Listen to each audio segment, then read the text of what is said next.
July 30th, 1943, 27,000 feet above Kassel, Germany. Here is a number that should haunt you. 148 American bombers shot down in a single week. That is not just machines falling from the sky. That is 1,480 young men. Dead, captured, missing. The loss rate hit 13% per mission. Military analysts ran their calculations and reached a terrifying conclusion. At this rate, the entire 8th Air Force would cease to exist by spring 1944. Every crew, every plane, wiped from existence. But one 23-year-old kid from Springfield, Massachusetts was about to change everything. His name was Michael Louis Aruth. He weighed 130 pounds. He dropped out of high school after 3 years, and his idea was considered so insane that senior officers wanted him court-martialed. Instead, his forbidden technique would save an estimated 750 American lives. He would shoot down 17 enemy aircraft. He would become the deadliest bomber gunner in United States military history. And the German pilots who survived encounters with him would write in their diaries about the terror of facing his guns. Nobody remembers his name, until now. The strategic bombing campaign of 1943 was supposed to win the war. That was the theory. American military planners believed that precision daylight bombing would cripple Nazi Germany's industrial capacity, destroy the factories, destroy the refineries, destroy the ball-bearing plants, and the German war machine would grind to a halt. The weapon of choice was the Boeing B-17 Flying Fortress, a 4-engine heavy bomber bristling with 1350 caliber machine guns. The aircraft designers at Boeing had created what they believed was an aerial battleship, a flying porcupine that could shoot its way to any target and back. Put enough B-17s together in tight formation, and their combined firepower would create an impenetrable wall of lead. No fighter could survive flying through it. That was the theory. The reality was mass murder. German fighter pilots learned to exploit every weakness. They attacked from 12 o'clock high where the nose guns had limited coverage. They screamed up from below where the ball turret gunner could not traverse fast enough. Most devastating of all, they perfected the head-on attack, closing at combined speeds exceeding 600 miles per hour, firing 20mm cannons and 30mm rockets, then breaking away before the bomber gunners could even react. The statistics told a nightmare story. For every 100 rounds fired by American gunners, fewer than 2 actually hit an attacking fighter, less than 2% accuracy. The experts called it acceptable. The crews called it suicide. During Black Week in October 1943, the 8th Air Force lost 600 bomber crewmen every single day. 25% of crews completed their 25 mission tours. The other 75% were dead wounded or rotting in German prisoner of war camps. Young men who followed every rule. Young men who did exactly what they were trained to do. Young men who trusted the doctrine. The doctrine was killing them. The Army Air Forces tried everything. Tighter formations that concentrated firepower but made the bombers easier targets for anti-aircraft guns. Looser formations that gave room to maneuver but created gaps the Germans exploited. Modified aircraft with additional gun turrets. Endless training on deflection shooting. Nothing worked. The gunnery schools kept teaching the same techniques. Fire at 400 to 600 yards. Use controlled bursts. Calculate your deflection angles. Trust the mathematics. The instructors had never fired a shot in combat. They knew the theory. They wrote the manuals. They ran the programs that trained 214,000 aerial gunners. And their theory was getting everyone killed. But everything was about to change because of one man nobody was paying attention to. Michael Louis Aruth was born on July 31, 1919, to Lebanese immigrant parents. His father Salam worked in a textile mill. His mother Dora took in laundry to help feed the family. Michael grew up during the Great Depression in a neighborhood where nobody had anything but everyone knew how to survive. He was not good with books. He was not good with authority. What he was good at was seeing patterns that other people missed. and trusting his own eyes over what anyone told him. School felt like prison. 3 years at Springfield Technical High School, and he walked away. Not because he was stupid. Because he could not stand being told things that did not match what he observed. Teachers said one thing. Reality showed another. Michael chose reality every time. On August 25, 1942, 8 months after Pearl Harbor, Aruth walked into the Army recruiting station in Springfield. He was 23 years old, single, working a dead-end job as a chauffeur. The military promised 3 meals a day and a paycheck. That was enough. The recruiter looked at this skinny kid with the smooth baby face and probably wrote him off as cannon fodder. Another body to fill a quota. Aruth just wanted regular meals. Neither of them could have imagined what would happen next. The Army sent him through standard training. Basic at Greensboro, North Carolina. Gunnery school at Fort Myers, Florida. They taught him to strip and reassemble a .50 caliber Browning machine gun blindfolded. They taught him to clear jams at 40 degrees below zero while wearing heavy gloves. They taught him deflection angles and lead calculations. Fire at 400 to 600 yards. Short controlled bursts. Trust the mathematics. Aruth nodded along. He passed every test. He kept his mouth shut, and he filed away his doubts for later. By June 1943, Staff Sergeant Michael Aruth found himself at RAF Kimbolton in England, assigned to the 527th Bombardment Squadron, 379th Bombardment Group. Tail gunner on B-17 number 4229896. The crew had nicknamed her Tondalayo, after a character in a popular movie. Tail gunner was the loneliest position on the bomber. You sat alone in a plexiglass bubble at the very back of the aircraft, facing backward, watching the world disappear behind you. When German fighters attacked from the rear, you were the only thing standing between them and your 9 crewmates. You were also the most likely to die. The tail position had the highest casualty rate on the entire aircraft. On his first combat missions, Aruth did exactly what training commanded. He waited until enemy fighters reached 600 yards. He calculated his deflection. He fired controlled bursts. He watched his tracers miss. He watched other bombers explode. He watched parachutes that opened too late, or never opened at all. And something started burning in his mind.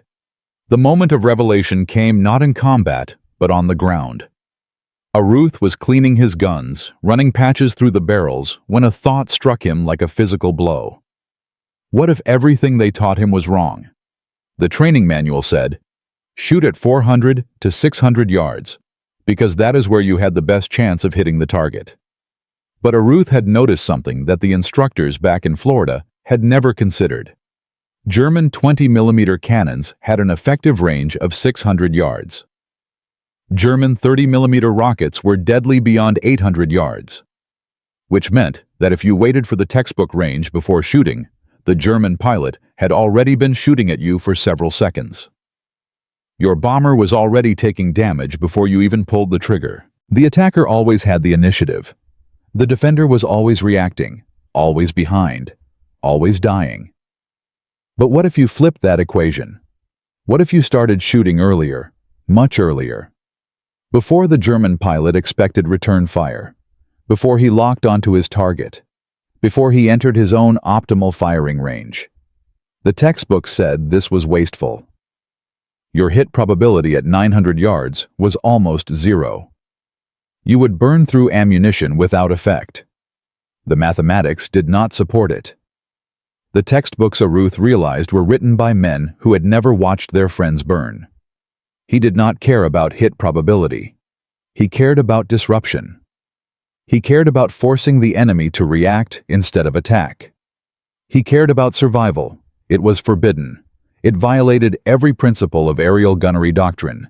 If his commanders found out he could face disciplinary action, maybe even court-martial. Aruth made his decision anyway. July 30th, 1943. The mission to Kassel. Aruth sat in his tail position watching 15 Messerschmitt fighters forming up behind the bomber formation. His fingers rested on the twin .50 caliber machine gun handles. 600 yards, the book range. Other gunners opened fire. Aruth waited.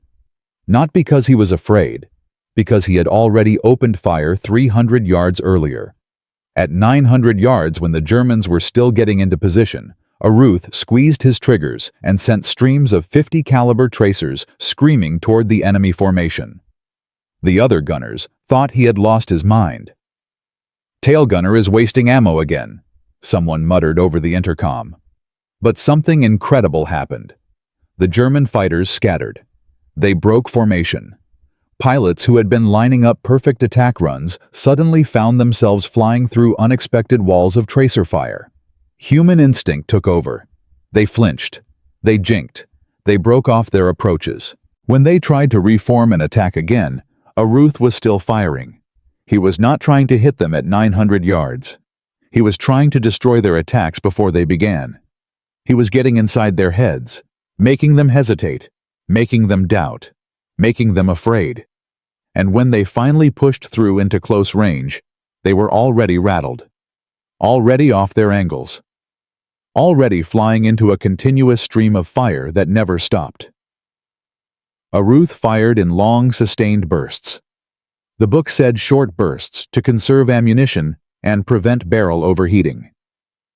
Aruth fired until his targets died or ran away. On that single mission over Kassel, Staff Sergeant Michael Aruth shot down 3 Messerschmitt Bf-109 fighters. A 20mm cannon shell shattered his oxygen line. His vision narrowed. His thoughts turned thick and slow from oxygen deprivation. He kept firing. Another shell jammed one of his guns. He cleared the jam with numbed fingers and resumed fire. He kept firing. A shell fragment tore through his shoulder. Blood soaked his flight jacket. He kept firing. When the German fighters finally broke off, Aruth had destroyed his 4th enemy aircraft of the day. 4 confirmed kills, in a single mission, by a bomber gunner. Fighter pilots occasionally achieved this.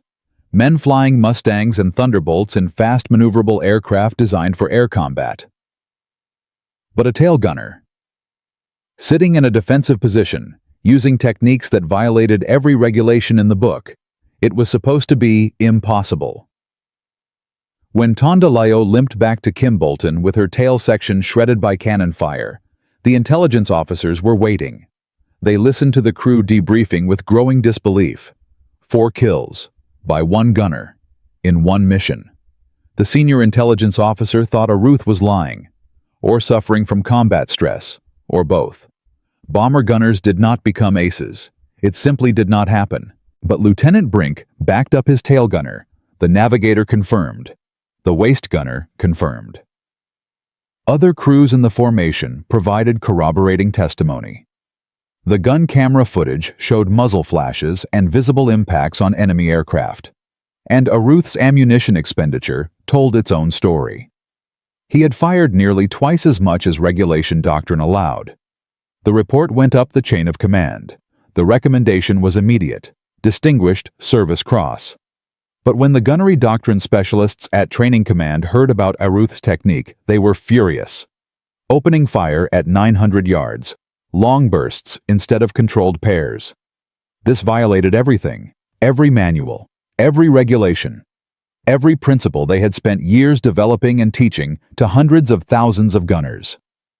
A heated meeting took place at 8th Air Force Headquarters. The gunnery experts demanded that Aruth be disciplined. His success was a statistical anomaly.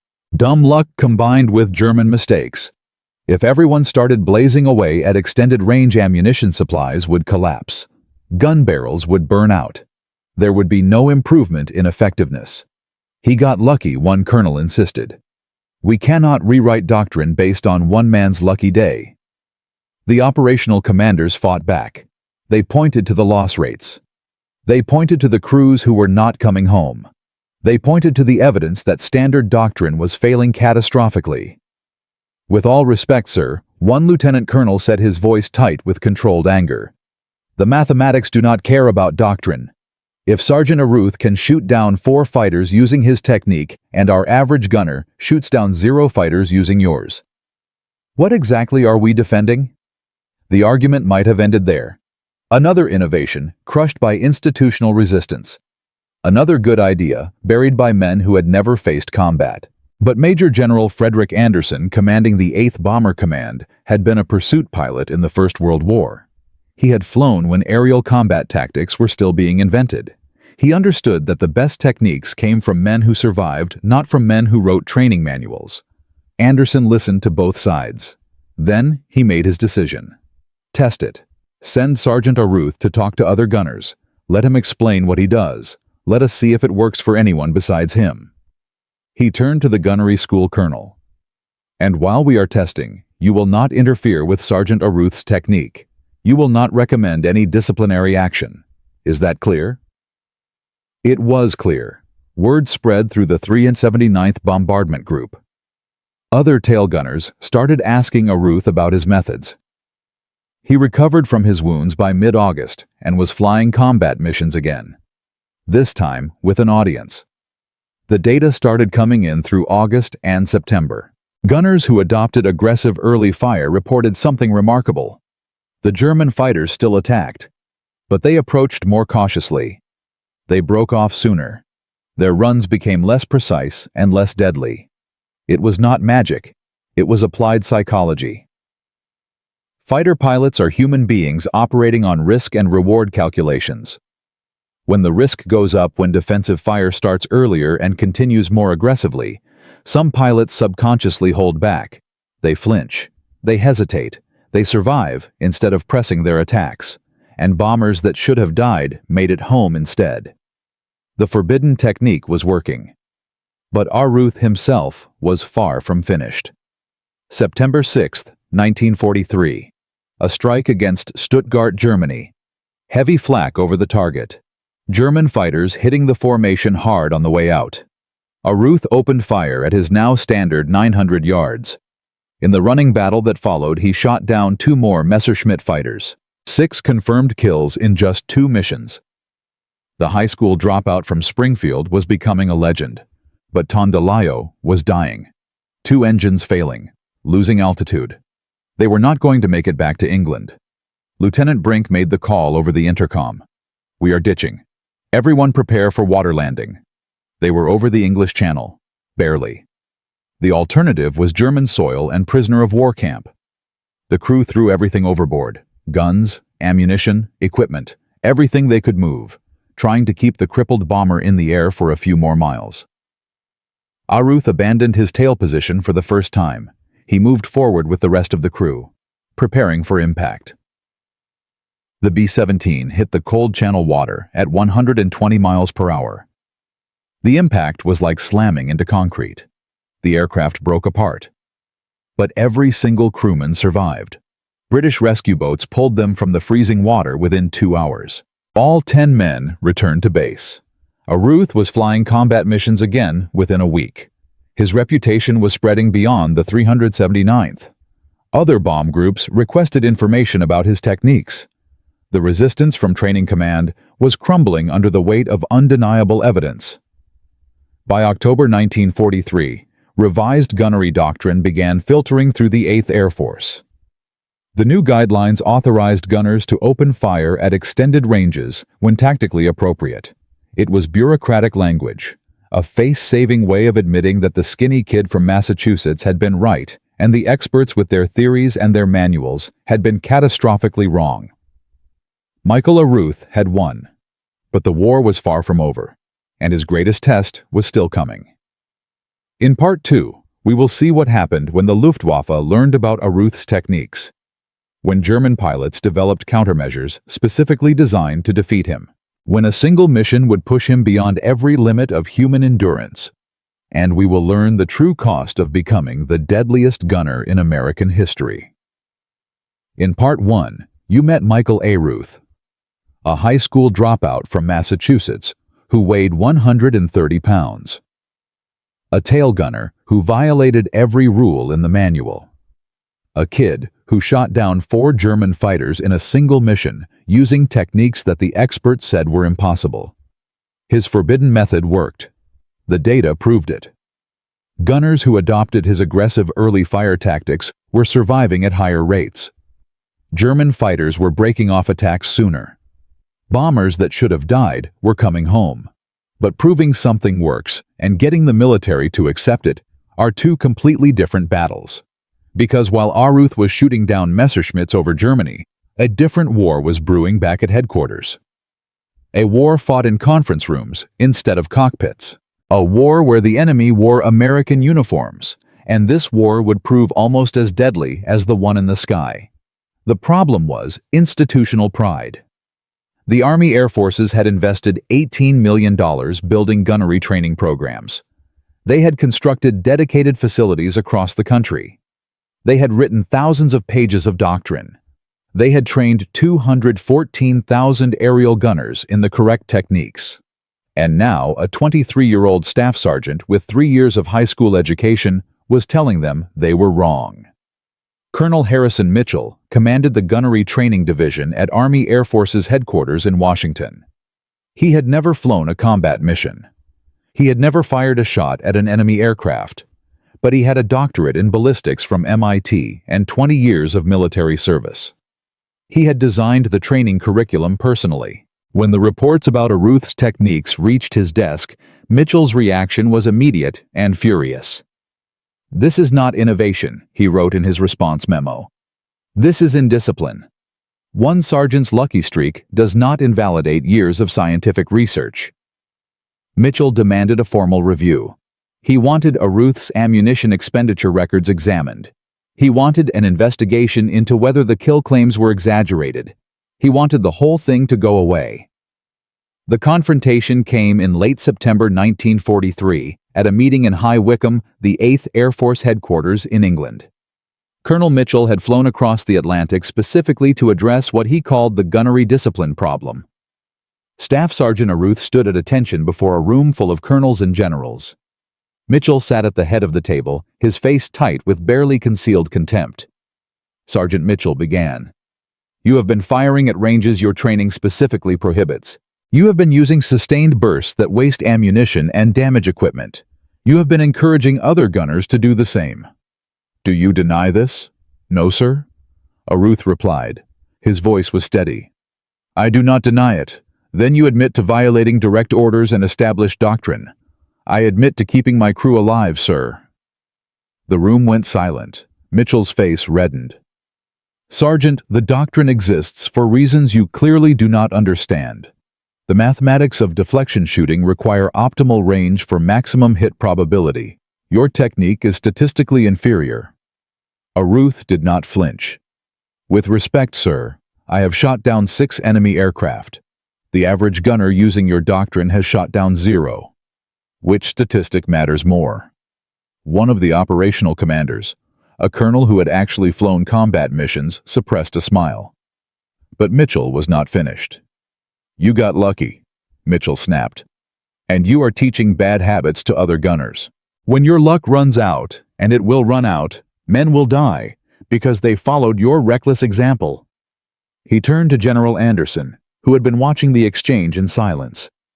"General, I recommend that Sergeant Aruth be removed from combat duty and that his unauthorized training sessions be terminated immediately.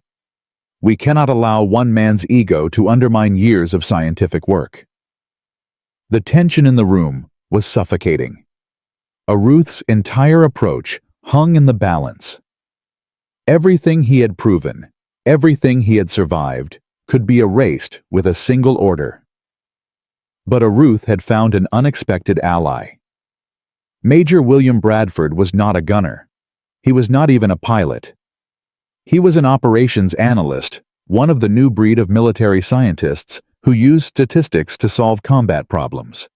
He had been studying bomber loss rates for 6 months. And he had noticed something that Colonel Mitchell refused to see. General Anderson Bradford said, stepping forward, "May I present some data?" Anderson nodded. Bradford opened a folder.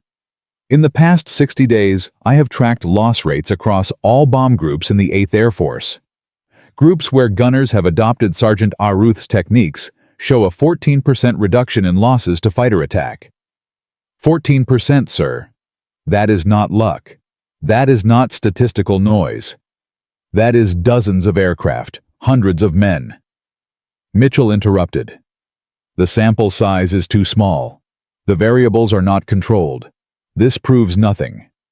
Bradford did not back down. Then let us control the variables, Colonel. Let us run a proper test. Give Sergeant Aruth one squadron. Let him train their gunners. Then send them on missions alongside a control squadron using standard doctrine. Compare the results. If I am wrong, you will have proof. If you are wrong, we will save lives. The room held its breath. General Anderson looked at Mitchell, then at Bradford, then at Aruth. Do it, Anderson said. You have 2 weeks to prepare. Then we test this properly. Whatever the results show, we implement across the command. Mitchell's jaw tightened, but he nodded. Very well, sir. 2 weeks. Aruth had his chance. One chance. If he failed, his techniques would be buried forever, and the crews would keep dying at catastrophic rates. The stakes could not have been higher. The test was scheduled for October 14, 1943. 2 squadrons from the 379th Bombardment Group would fly the same mission to Schweinfurt, Germany. One squadron's gunners would use Aruth's aggressive early engagement techniques. The other would follow standard doctrine exactly. Bradford would track every variable: ammunition expenditure, barrel wear, claimed kills, confirmed kills, aircraft damaged, aircraft destroyed, crew casualties. For 2 weeks, Aruth trained 12 tail gunners in his methods. He taught them to open fire at 900 yards. He taught them to use sustained bursts. He taught them to think about disruption, not just destruction. He taught them to get inside the enemy's head. Most importantly, he taught them to trust their instincts over the manual. October 14th arrived cold and gray. The mission briefing revealed the target. Schweinfurt, the ball-bearing factories. One of the most heavily defended targets in Germany. The men in the briefing room knew the statistics. A previous raid on Schweinfurt in August had cost 36 bombers. 360 men killed or captured in a single day. This was not going to be a safe test. Aruth's trained Squadron 12 B-17s with gunners using his techniques formed up alongside the control squadron using standard doctrine. Both groups would face the same fighters, the same flak, the same hell.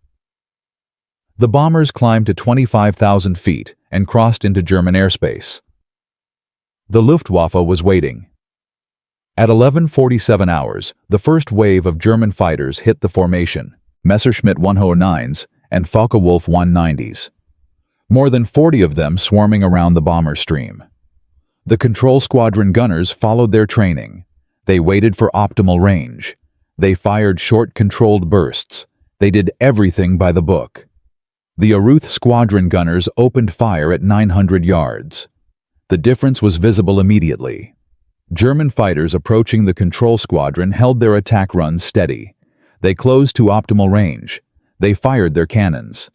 They pressed home their attacks with precision. German fighters approaching the Aruth squadron scattered. The wall of early tracer fire forced them to jink and weave before they could stabilize for accurate shooting. Their attack runs became ragged. Their cannon fire went wide. Within the first 15 minutes, the control squadron lost 2 bombers. 20 men gone. The Aruth squadron had not lost a single aircraft.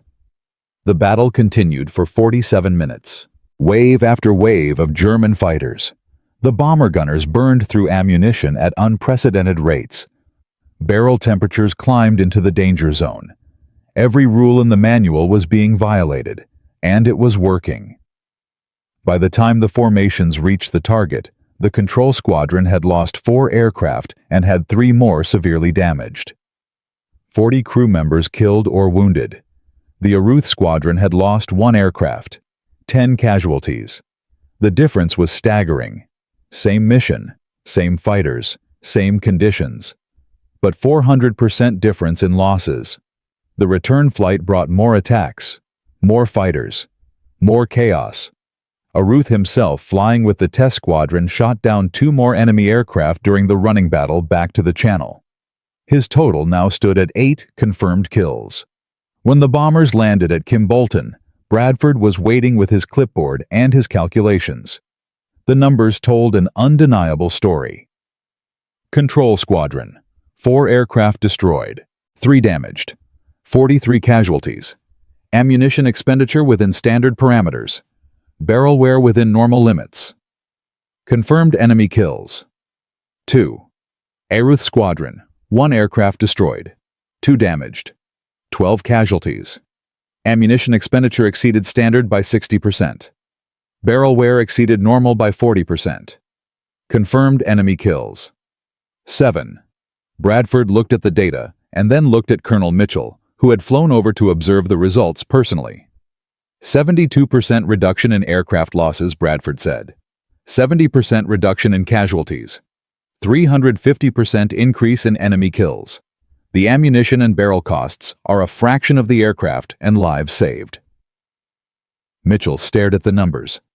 His face was unreadable. General Anderson had also come to Kimbolton for the debriefing. He stood at the back of the room watching. Colonel Mitchell Anderson said quietly, "Do you have any objections to implementing Sergeant Aruth's techniques across the command?" Mitchell was silent for a long moment. His career had been built on the doctrine that these numbers were destroying his reputation, his expertise, his authority. But he was not a fool, and he was not a coward. "No, Sir," Mitchell finally said. "The evidence is clear. We need to revise our training immediately." It was over. Aruth had won. Within 30 days, new gunnery doctrine began flowing through the 8th Air Force. Training Command rewrote the manuals. Instructors who had never fired a shot in combat were now teaching techniques developed by a high school dropout in the skies over Germany. But implementing change in a military bureaucracy is never simple. Many experienced gunners refused to abandon their training. They had survived this long using standard techniques. Why change now? Some squadron commanders ignored the new guidance entirely. They trusted their own judgment over some sergeant's ideas. Aruth found himself traveling between bases demonstrating his techniques, arguing with skeptical gunners, proving his methods worked. At one base, a veteran tail gunner with 12 missions challenged him directly. "I have been doing this longer than you, kid. I do not need lessons from someone who got lucky a few times." Aruth nodded. "How many fighters have you shot down?" The gunner hesitated. "1 probable. Maybe 2. "I have 8 confirmed," Aruth said. No arrogance in his voice, just fact. "Try it my way for 1 mission. If it does not work, go back to your method." "What do you have to lose?" The gunner flew his next mission using Aruth's techniques. He shot down his first confirmed kill. Word spread. By November 1943, the transformation was accelerating. Loss rates to fighter attack across the 8th Air Force dropped from 7% to 5%, then to 4%. Bomber crews were completing their 25 mission tours at higher rates than ever before. And the Germans noticed. Luftwaffe intelligence reports from late 1943 documented the change with growing alarm. Captured German pilots reported that American defensive fire had become more aggressive and more dangerous. Attack runs that had once been routine were now costly. One report from Jagdgeschwader 26, an elite German fighter unit, noted that American gunners now engage at distances previously considered safe. "Our pilots are taking fire before they reach optimal attack position. Several experienced pilots have been lost to this new tactic. Recommend developing countermeasures." Countermeasures. The Germans were adapting, they were studying, they were looking for weaknesses in Aruth's techniques, and they found one. December 1943. Intelligence reports indicated that Luftwaffe fighter units were developing new attack profiles specifically designed to defeat aggressive early fire. Instead of approaching from directly behind where tail gunners had clear fields of fire, they began attacking from high angles and steep dives, coming in fast and breaking away faster, minimizing their exposure to the streams of tracers that had been disrupting their attacks. The new German tactics worked. Loss rates that had been falling began to climb again. Not to the catastrophic levels of Black Week, but enough to notice. Enough to worry. The innovation that had saved hundreds of lives was being countered. The enemy was learning. The war was evolving. And Staff Sergeant Michael Aruth realized that his techniques alone would not be enough.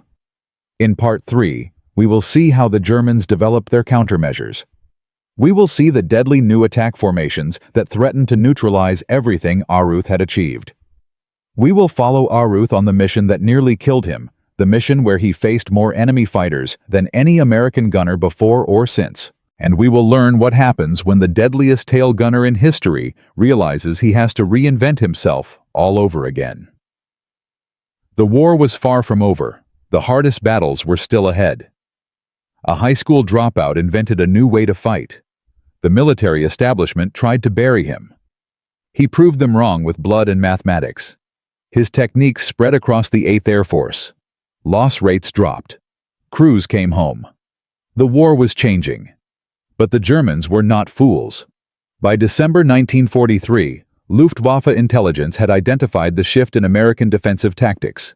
Their pilots were reporting heavier, earlier fire from bomber formations. Attack runs that once succeeded were now failing. Experienced fighter aces were dying against targets they should have destroyed easily. The Reich's air defense commanders held emergency meetings in Berlin. They analyzed captured gun camera footage. They interviewed surviving pilots. They studied the patterns. And they developed countermeasures. Loss rates that had been falling began climbing again. The techniques that saved hundreds of lives were being neutralized. Staff Sergeant Michael Aruth, the deadliest tail gunner in American history, was about to face his greatest test. The war in the sky was about to become far more deadly. General Major Adolf Galland commanded the Luftwaffe fighter forces defending the Reich. He was 31 years old. He had shot down 104 Allied aircraft personally. He understood air combat better than almost anyone alive. When the reports about changed American gunnery tactics reached his desk, Galland did not panic. He adapted. The problem was simple. American tail gunners were opening fire at extended ranges, disrupting attack approaches before German pilots could stabilize for accurate shooting. The solution was equally simple: stop approaching from behind. Galland issued new tactical guidelines in late November 1943. German fighter units would abandon the traditional tail chase attacks. Instead, they would use high-angle diving attacks, coming down from above at steep angles that minimized exposure to rear-facing guns. They would use coordinated wave attacks with multiple fighters striking simultaneously from different directions, overwhelming defensive fire through sheer numbers. Most devastating of all, they would increase the use of standoff weapons. Werfer Granit 21 rockets could be fired from beyond 1,000 yards outside the range where even aggressive American gunners could respond effectively. The new tactics rolled out across Jagdgeschwader units defending Germany in December 1943. The results were immediate and brutal. On December 20th, a raid on Bremen cost the 8th Air Force 27 bombers. On December 30th, a strike on Ludwigshafen lost 23. The improvement in loss rates that Aruth's techniques had achieved was evaporating. Intelligence analysts scrambled to understand what was happening. The gun camera footage told the story. German fighters were no longer flying into the streams of early defensive fire. They were diving through it too fast and too steep for the gunners to track effectively. Aruth studied the reports with growing frustration. His techniques had been built around one assumption: that German pilots would approach from predictable angles, giving tail gunners time to disrupt their attacks. But the enemy had changed the equation. The skeptics who had opposed him from the beginning saw their opportunity. Colonel Mitchell, the gunnery doctrine chief, who had fought against Aruth's methods, wrote a scathing assessment in early January 1944. "The Aruth technique has proven to be a temporary advantage at best," Mitchell wrote. "The enemy has adapted. Our ammunition expenditure has increased dramatically, while our effectiveness has declined. We must return to proven doctrine before more resources are wasted."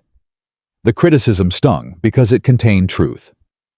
Aruth's original methods were being countered. The diving attacks were too fast. The rocket attacks were too distant. The coordinated waves were too overwhelming. Some commanders began quietly ordering their gunners back to standard techniques. The revolution that Aruth had started was in danger of dying. But the 23-year-old sergeant from Massachusetts was not finished thinking. If the Germans had changed their tactics, he would change his again. The problem with the diving attacks was tracking speed. A Messerschmitt coming down at a 60-degree angle moved across a tail gunner's field of view much faster than one approaching level from behind. Standard aiming techniques could not keep up. Aruth spent hours talking with other gunners who had faced the new attacks. He analyzed which defensive actions had worked even partially. He studied the geometry of the diving approaches, and he developed a counter to the counter. The key insight was anticipation. German pilots initiating diving attacks had to begin their dives from predictable positions. They could not simply materialize above the bomber formation. They had to climb to altitude position themselves and then commit to their dive. That positioning phase created a window. Aruth began training gunners to watch for fighters climbing above the formation, not just approaching from behind. He taught them to open fire the moment a dive began, before the fighter built up speed, while the pilot was still transitioning from level flight to attack angle.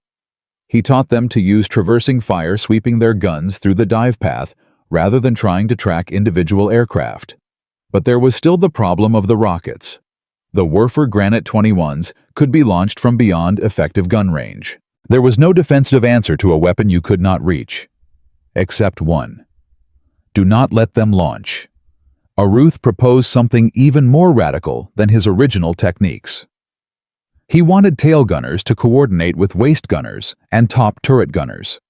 When rockets were spotted, every available gun would concentrate fire on the launching aircraft. Not to hit it. That was nearly impossible at that range, but to disrupt the aim. A rocket launched by a pilot who was jinking to avoid massed tracer fire would miss its target. The psychological pressure would degrade accuracy even if no bullets connected. It was desperate. It was unorthodox. It demanded coordination that bomber crews had never attempted before. But there was no alternative. January 11, 1944.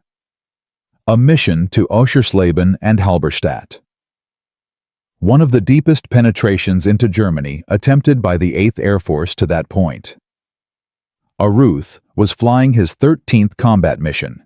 His aircraft, a replacement B-17 after Tondelayo's ditching, was named Heaven Can Wait. The formation crossed into German airspace at 10:23 hours. The Luftwaffe responded with everything they had. Aruth seized them first. High above the formation, Messerschmitts and Focke-Wulfs, dozens of them, climbing into position for the diving attacks that had been tearing bomber formations apart. He keys his intercom. Fighters climbing to 12 o'clock high. They are setting up for dives. All gunners watch the high positions. The pilot, Lieutenant James Morrison, acknowledges. All stations coordinate fire on diving aircraft. New protocols. Aruth tracks the German fighters through his gunsight. They are small at this distance, barely visible against the gray winter sky. But he can see them rolling into their dives, now. He opens fire. Not at the fighters themselves, at the space they will occupy. Traversing fire, sweeping through the dive path, creating a curtain of lead that they must fly through. Other gunners across the formation join in. The sky fills with tracers. The first wave of German fighters plunges through the defensive fire.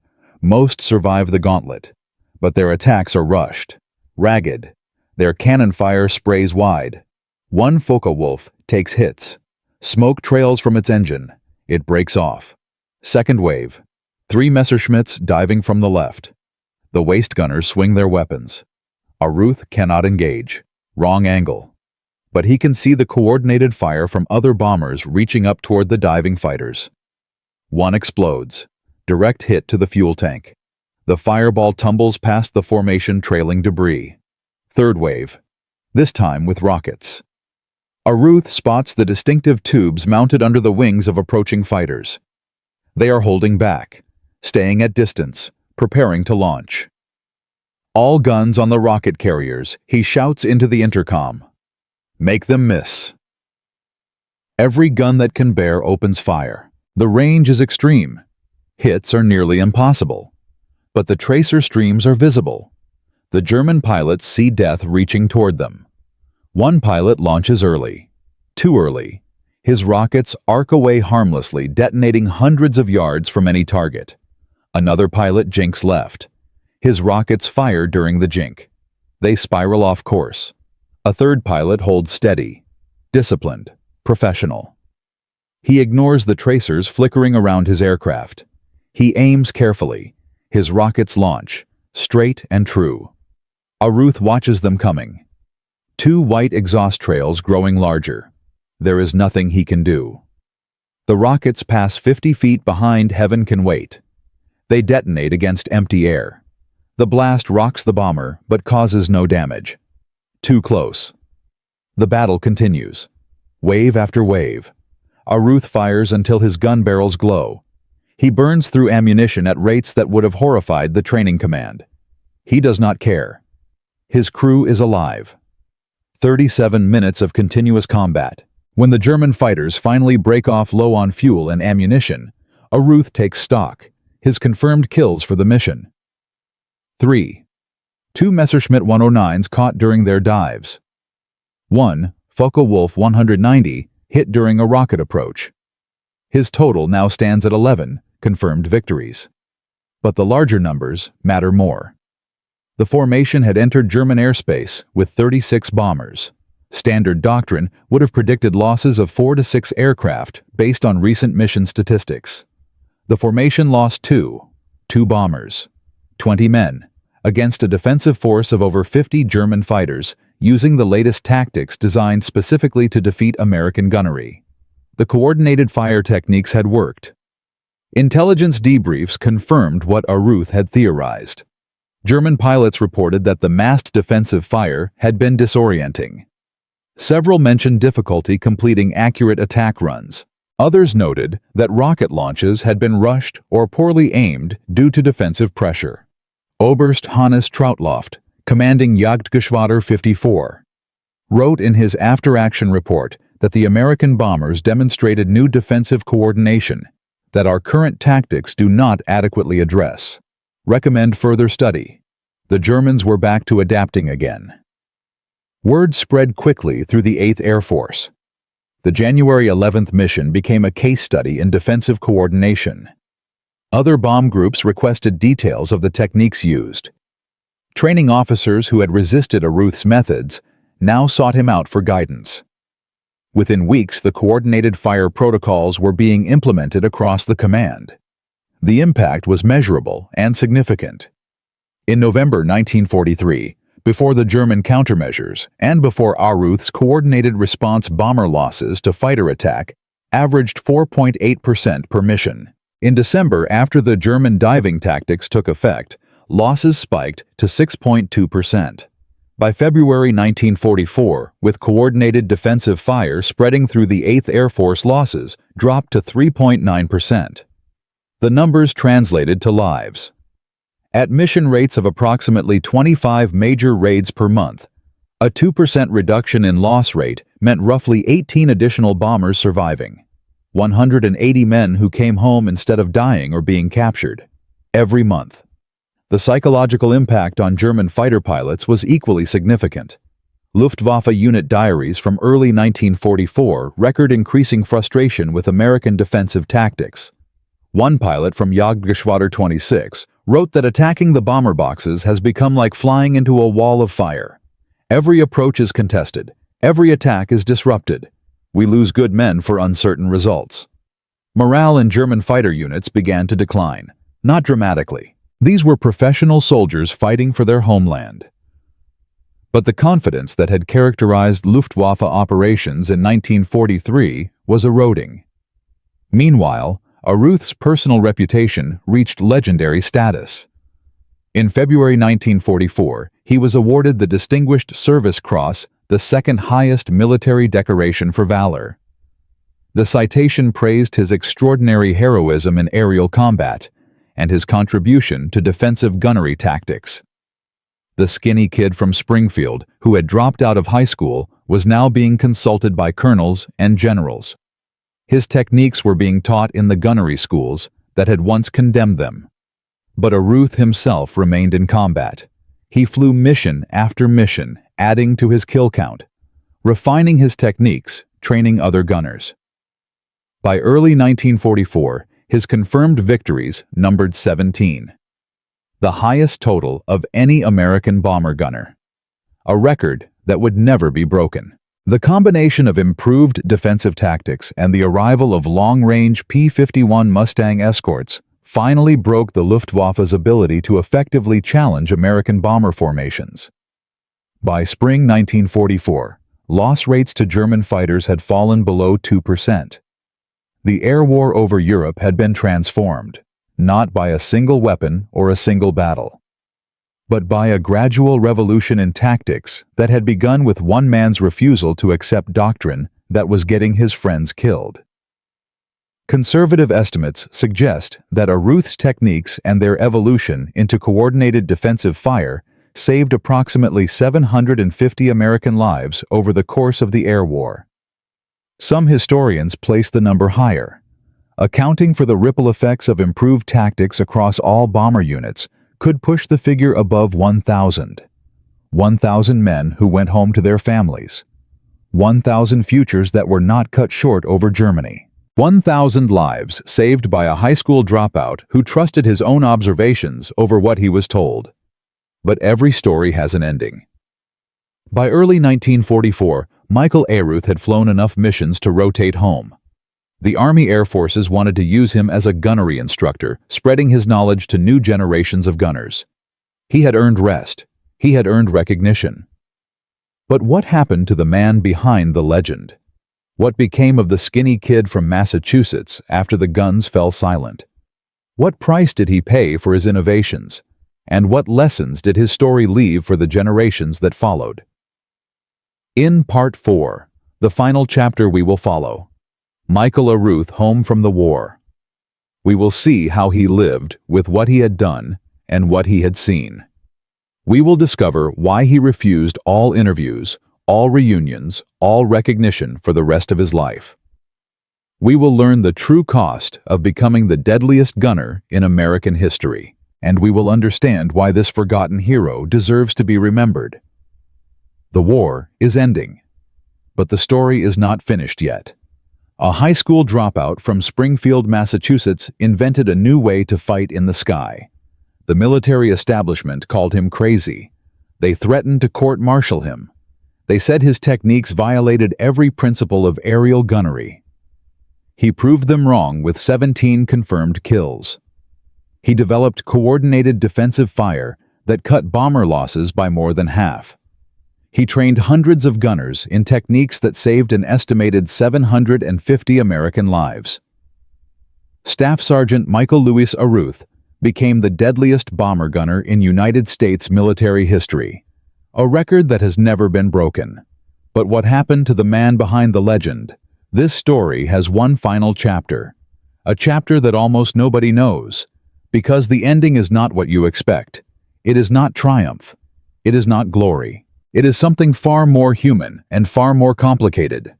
Success sometimes comes with a price that cannot be measured in medals.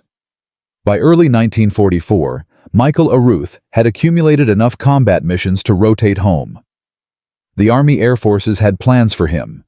Big plans.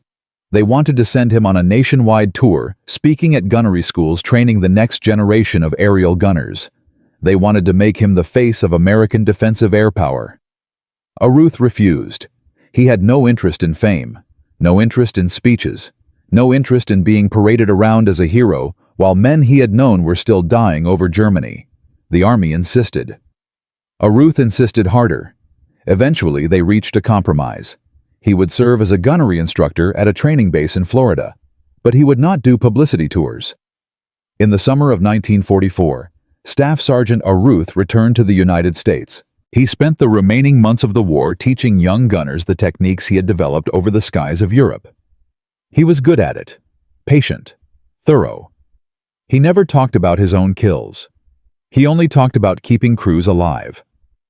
When the war ended in August 1945, Michael A. Ruth was discharged from the Army Air Forces. He returned to Springfield, Massachusetts. He married a woman named Helen, whom he had known before the war. They had 3 children together, and then Michael A. Ruth disappeared, not physically. He lived in Springfield for the rest of his life, but he vanished from history. He refused every interview request. He declined invitations to veterans' reunions. He never attended ceremonies honoring bomber crews. He never spoke publicly about his service. His children knew their father had been in the war. They knew he had been a gunner. They knew there were medals in a drawer somewhere. But Michael A. Ruth did not tell war stories. He did not display his decorations. He did not talk about the men he had killed or the friends he had lost. When historians and journalists tracked him down over the years, seeking interviews with the legendary tail gunner, A. Ruth turned them all away. One researcher who visited his home in the 1970s later wrote that A. Ruth was polite but firm. He said that the war was over and he had nothing to add. He said that the men who did not come home were the real heroes, not him. The Distinguished Service Cross stayed in its box. The Distinguished Flying Cross gathered dust. The Air Medal, with its oak leaf clusters, was never displayed. Michael Louis A. Ruth worked quietly in Springfield until his retirement. He raised his family. He attended church. He lived an ordinary life in an ordinary town, and he never sought recognition for the extraordinary things he had done. He died in February 1990 at the age of 70. His obituary in the Springfield Republican mentioned his military service in passing. A few surviving veterans from the 379th Bombardment Group attended his funeral. They knew what the obituary did not say. At the service, Massachusetts Representative Richard Neal read a tribute into the congressional record. He called A. Ruth one of the forgotten heroes of the Second World War. Forgotten. That word tells you everything about how Michael A. Ruth wanted to be remembered, or rather, how he did not want to be remembered at all. But his legacy was never about medals or recognition. It was about the men who came home because of what he figured out. The techniques that Michael A. Ruth developed in the summer of 1943 did not die with the end of World War II. They evolved. They spread. They became foundational principles that shaped aerial combat doctrine for generations. The core insight was simple but revolutionary. Defensive fire should begin before the attacker expects it. The goal is disruption, not just destruction. Psychological pressure matters as much as physical damage. Force the enemy to react instead of attack. These principles were incorporated into Air Force gunnery training throughout the late 1940s. When the Korean War began in 1950, American bomber crews flew with doctrines descended directly from A. Ruth's innovations. B-29 Superfortress gunners defending against MiG-15 jet fighters used coordinated defensive fire techniques that traced their lineage to a 23-year-old tail gunner over Castle. The jet age changed many things about aerial combat, but some principles remained constant. When the B-52 Stratofortress entered service in the 1950s, its defensive fire control systems were designed around the concept of early engagement and coordinated response. The technology was different. Radar-directed guns replaced manual aiming. Computer systems calculated deflection angles. But the underlying philosophy was the same philosophy that A. Ruth had proven over Germany. Vietnam brought new challenges. Surface-to-air missiles and sophisticated radar systems changed the nature of air defense. But the fundamental insight that aggressive early response disrupts enemy attacks remained valid. American pilots developed electronic countermeasures and evasive tactics that embodied the same principle. Do not wait for the enemy to complete his attack. Disrupt him before he can execute. The legacy extended beyond aerial gunnery into broader military doctrine. The concept that defensive systems should engage threats at maximum range, forcing attackers to respond rather than execute planned attacks, became standard across all branches. Modern integrated air defense systems, from Aegis missile cruisers to Patriot missile batteries, operate on principles that A. Ruth would recognize. Engage early. Engage aggressively. Make the attacker react to you instead of executing his plan. The numbers tell the story of impact. During the critical months of the European Air War, improved gunnery tactics contributed to a reduction in bomber losses from approximately 7% per mission to under 3%. Applied across hundreds of missions involving thousands of aircraft, that percentage translates to hundreds of bombers saved and thousands of crew members who survived to return home. Conservative estimates credit ARUTH's direct innovations with saving approximately 750 American lives during the war itself. But the indirect impact through doctrine, changes, training improvements, and tactical evolution almost certainly pushed that number much higher. Some military historians estimate that the total lives saved by defensive gunnery improvements during World War II exceeded 2,000. 2,000 men who went home to their families. 2,000 futures that were not cut short. 2,000 lives that rippled forward through generations of children and grandchildren who exist because one skinny kid from Massachusetts refused to accept that the experts knew best. But the true legacy of Michael ARUTH is not about technology or tactics. It is about something more fundamental. It is about what happens when one person sees something that the system refuses to see. The military establishment of 1943 had invested enormous resources in gunnery doctrine. They had the best scientists, the best mathematicians, the best equipment. They had data and theory and institutional knowledge accumulated over decades. And they were wrong. Not because they were stupid, not because they were corrupt. They were wrong because institutions have blind spots. They become invested in existing approaches. They dismiss challenges from people who lack credentials. They value consistency over innovation. Colonel Mitchell, the gunnery doctrine chief who fought against ARUTH's techniques, was not a villain. He was a professional who believed in his expertise and his methods. He had built his career on the doctrine that ARUTH was challenging. Admitting that a high school dropout had figured out something that the experts missed required him to question his own competence and his own value. Most people cannot do that. Most institutions cannot do that. This pattern repeats throughout history. The experts said that powered flight was impossible until two bicycle mechanics from Ohio proved otherwise. The admirals said that aircraft could never sink battleships until Billy Mitchell demonstrated otherwise. The generals said that tanks were a passing fad until Heinz Guderian redesigned warfare around them. In each case, the innovation came from outside the established hierarchy. In each case, the establishment resisted. In each case, lives were lost because good ideas were rejected by people who should have known better. The lesson is not that experts are always wrong. The lesson is that expertise can become a barrier to seeing clearly. The person closest to a problem, the person experiencing it directly, sometimes sees solutions that distant analysts miss. Michael ARUTH was not smarter than the ballistics experts at MIT. He did not have better data or better training. What he had was direct experience of watching his friends die while following the rules. He had the willingness to trust his own observations over what he was told. He had the courage to act on his conclusions, even when authority figures threatened him with punishment. That combination of insight, conviction, and courage is rare. It is also essential. Every organization needs people willing to challenge doctrine when doctrine is failing. Every institution needs mechanisms for hearing uncomfortable truths from unexpected sources. The ones that create those mechanisms survive. The ones that do not eventually fail.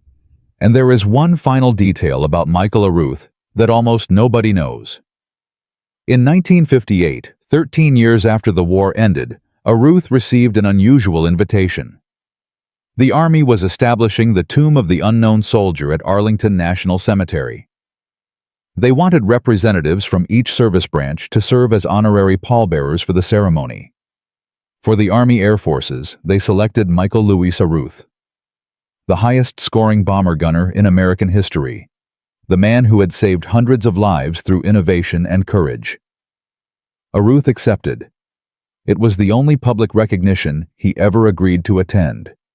He traveled to Washington. He stood with the other pallbearers. He helped carry the remains of an unknown soldier to his final resting place.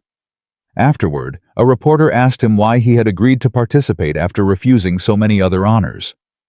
Aruth's answer was brief. Because it was not about me. It was about them. That single sentence explains everything about Michael Aruth. He never saw himself as a hero. He saw himself as a man who did what needed to be done while others could not or would not. The men who deserved recognition were the ones who did not come home. The unknown soldiers. The crews who followed the rules and died because the rules were wrong. Aruth carried that weight for the rest of his life. The weight of survival. The weight of knowing that his techniques saved some men but could not save everyone. The weight of being called a hero when he knew that heroism was what happened when ordinary people faced impossible situations and did their best. He never wrote a memoir. He never authorized a biography. He never sought money or fame from his service. He lived quietly and died quietly and was buried in Springfield, near the neighborhood where he had grown up poor during the Depression. But the story survives. It survives because the men who flew with him remembered. It survives because the data that vindicated his techniques remains in military archives. It survives because the principles he discovered are still taught in military academies around the world, even if his name has been forgotten. And now it survives because you have heard it. From a high school dropout, working as a chauffeur in Massachusetts, to the deadliest bomber gunner in American history. From an idea that was called insane, to a doctrine that saved thousands of lives.